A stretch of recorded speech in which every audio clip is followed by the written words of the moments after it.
Olá, minha amiga, meu amigo, continuando Oriki de Exu. Oxetura orunco babamoó, alagogo já orunco nipeo. O que significa isso? A expiação final.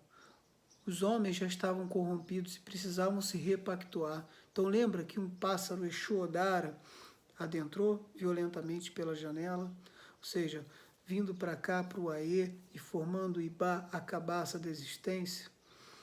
Então, amigo, quando fala dessa expiação final, fala dessa repactuação e fala de quê? De que foi gerado um primogênito de Olodumare. E quem é esse primogênito? Exu Odara.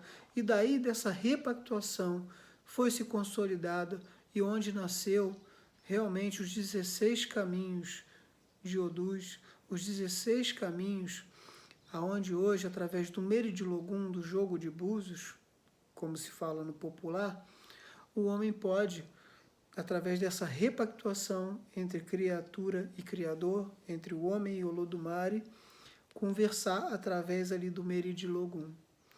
Então, por isso que Oxeturá, Exu Odara, é o intermediador, o interlocutor dessa relação no Meridilogum e dessa relação entre criador e criatura, como abordamos nos vídeos anteriores. No próximo vídeo, mais Oriki de Exu.